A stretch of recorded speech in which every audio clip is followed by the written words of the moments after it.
Good evening, America. Today is June 8th, 1999, and my name is Morgan Galdenzi.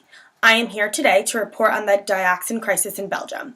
About a month ago, it came to the public's attention that there was a problem with the meat production from Belgium farms.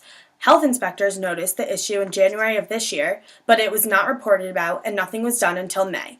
The crisis started taking place in Belgium, but has begun to affect the European Union and beyond worldwide. If you are not familiar with the nature and cause of the disaster, it was a contamination of livestock.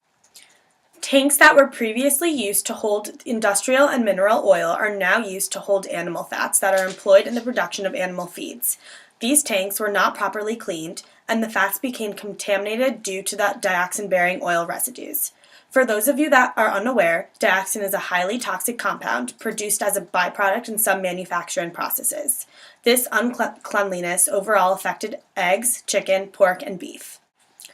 This disaster is negatively affecting many human lives, the economy, and has political losses for Belgium. People lost their jobs in butchery and slaughterhouses. Consumers are being forced to travel to neighboring countries in order to get a meat supply, considering they are being met with empty shelves at their own supermarkets. Economically, $25 million are being lost a day, and this number is on its way to exceed $700 million. Politically, great detriments are taking place. The Minister of Health, Marcel Collat, and the Minister of Agriculture, Rarel Pinkstein, were both forced to resign on June 1st. Both political parties are also affected, considering the election taking place this Sunday.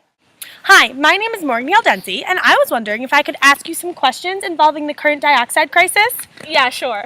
So, have you recently found any meat in your local supermarket? No, unfortunately grocery shopping has been a disaster. It is impossible to find any meat products anywhere in the entire country. Wow. And who do you blame for this tragedy? In my opinion, I believe the health inspectors are to blame. They should have informed the public immediately so this crisis could have been dealt with sooner and more organized. I agree. Thank you for your time. This is an example of the empty shelves that Belgium civilians saw when they walked into a supermarket. There was no meat or poultry options in the grocery store, and it was difficult for people to get the correct amount of protein. They were forced to order from neighboring countries because of the chemical. This affected everyone in the country and out of it because the other countries had to share their meat products with Belgium, and overall everyone was negatively affected. I'm here today interviewing the head health inspector that was in charge of inspecting machines that were part of the dioxin crisis. Hello.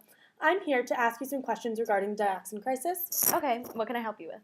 Well, when you were first inspecting the tanks, were you aware that this issue was going to be so detrimental and become such a global problem? Definitely not. We were unaware of how large of a problem the chemical was going to be and did not realize it would have such a global effect. Do you take responsibility for the crisis? I do not take full responsibility. However, I will admit that I should have said something sooner instead of avoiding the issue. Interesting. Thank you for your time.